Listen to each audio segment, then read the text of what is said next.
Character ഉണ്ട്, ഹാരിസ് എന്ന് പറഞ്ഞ ക്യാരക്ടറാണ് അത് ചെയ്തിരിക്കുന്നത്. ആയിട്ടുള്ള ആൾക്കാർക്ക് കുറച്ചുകൂടെ മോളിവുഡ് ടൈംസ് വളരെ പ്രതീക്ഷയോടെ ഞാൻ കഴിഞ്ഞ ദിവസം പോയി കണ്ട പടമാണ് മോളിവുഡ് ടൈംസ്. വേറൊന്നുമല്ല, എനിക്ക് ഒരുപാട് മറ്റാളുകളെ പോലെ തന്നെ കുട്ടിക്കാലം മുതൽ സിനിമ എന്ന് പറയുന്ന ഒരു പാഷൻ ഉള്ളത് കൊണ്ട് തന്നെ ഈ സിനിമയുടെ ട്രെയിലർ കണ്ടപ്പോൾ തന്നെ എനിക്ക് മനസ്സിലായി. ആ മനോജ് നൈറ്റ് ശ്യാമളിന്റെ മെൻഷനിങ്ങും കാര്യങ്ങളൊക്കെ കണ്ടപ്പോൾ നമ്മുടെയൊക്കെ ലൈഫിൽ നിന്നൊരു ഭാഗം തന്നെ ആയിരിക്കും ഈ സിനിമ എന്ന് ഒരു പ്രതീക്ഷ ഉണ്ടായിരുന്നു. എനിവേ, ഞാൻ ഇതിന്റെ ഡയറക്ടർ ആരാണെന്നോ ഒന്നും അതിനെപ്പറ്റി ഞാൻ ബോധമായിരുന്നില്ല. എൻ്റെ ഫ്രണ്ടാണ് എനിക്ക് വേണ്ടി ബുക്ക് ചെയ്തത്. ഞങ്ങൾ ദിവസം പോയി കണ്ടു. സാധനം ഞാൻ ഉദ്ദേശിച്ച സാധനമല്ല. ഞാൻ പ്രതീക്ഷിച്ചത് നസ്ലിന്റെ സ്ഥിരം ഒരു കോമഡി ടൈപ്പ് മൂവി ആയിരിക്കും എന്നാണ് പ്രതീക്ഷിച്ചത്. പക്ഷെ ഇതിന്റെ ഡയറക്ടർ അഭിനവ് സുന്ദർ നായക്, അദ്ദേഹത്തിന്റെ പ്രീവിയസ് ഫിലിം മുകുന്ദനോണി അസോസിയേറ്റ്സ് ആണ്. ഇപ്പോഴേ നമുക്ക് ഊഹിക്കാം അത് വളരെയധികം ശ്രദ്ധിക്കപ്പെട്ട പടമാണ്, ചർച്ച ചെയ്യപ്പെട്ട പടമാണ്. കാരണം ഹീറോയ്ക്ക് ഒരു നെഗറ്റീവ് ഷെയ്ഡ് അതിലുണ്ടായിരുന്നു എന്നും അത് ഇത്തിരി കൂടുതലായിരുന്നു എന്നും ഒക്കെ ഒരുപാട് വിമർശനങ്ങൾ നേരിട്ടൊരു സിനിമയാണ് മുകുന്ദനോണി അസോസിയേറ്റ്സ്. പക്ഷെ എനിക്കത് പേഴ്സണലി, ഞാൻ തിയേറ്ററിൽ കണ്ട പടമല്ലത്, പക്ഷെ അത് കണ്ട സമയത്ത് എനിക്ക് പേഴ്സണലി ഒത്തിരി ഇഷ്ടപ്പെട്ടു. കാര്യം അംബീഷ്യസ് ആണ് അതിലെ ആ ക്യാരക്ടർ എന്ന് പറയുന്നത്. അതിൽ അംബീഷന് വേണ്ടി അങ്ങനെയൊക്കെ ചെയ്യാൻ പാടുണ്ടോ എന്ന് ചോദിച്ചാൽ മൊറൽ സൈഡ് വെച്ച് നോക്കുമ്പോൾ ചിലപ്പോൾ ഇല്ലായിരിക്കും. പക്ഷെ മൊറൽ സൈഡ് ഒക്കെ ആയവർ മാത്രമല്ല നമ്മുടെ സമൂഹത്തിൽ ചുറ്റുമുള്ളത് എന്നൊരു റിയാലിറ്റിയോട് ഇണങ്ങി നിൽക്കുന്നൊരു ഒരു സ്വഭാവം ആ സിനിമയ്ക്കുണ്ട്. അങ്ങനെയാണ് എനിക്ക് അറ്റ്ലീസ്റ്റ് ഫീൽ ചെയ്തത്.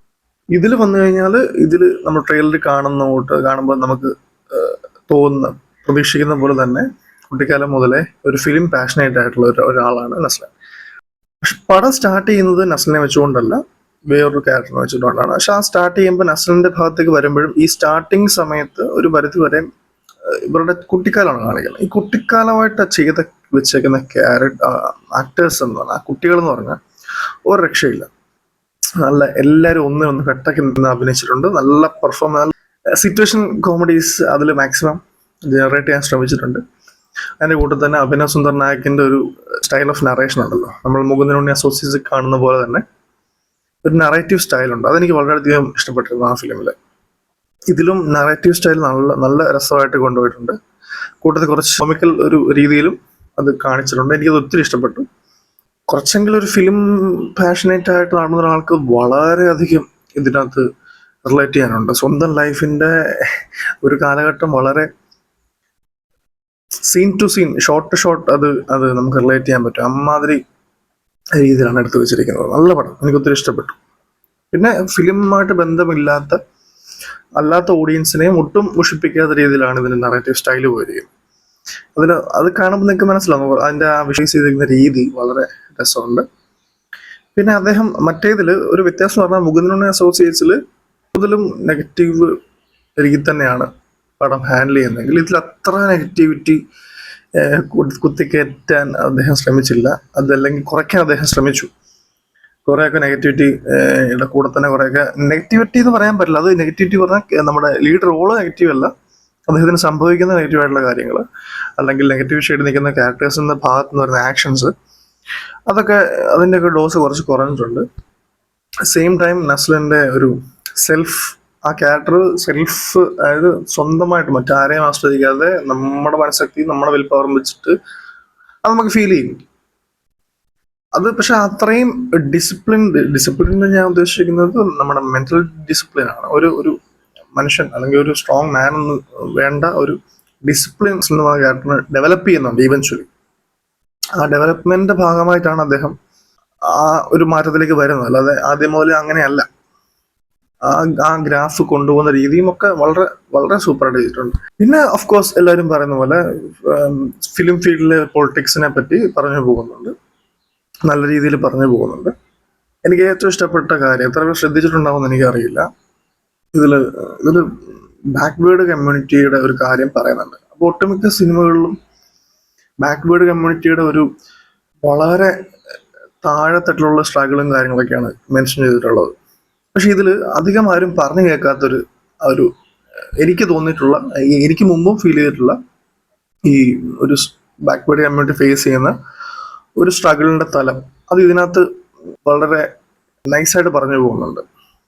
അതായത് അത് വലിയ സ്പോയിലർ ഒന്നും അല്ല, ഈ സ്റ്റോറി ലൈനിന്റെ കൂടെ തന്നെ ഇഴുകി നല്ല രീതിയിൽ ബ്ലെൻഡ് ആയിട്ട് തന്നെ അത് പോകുന്നുണ്ട്.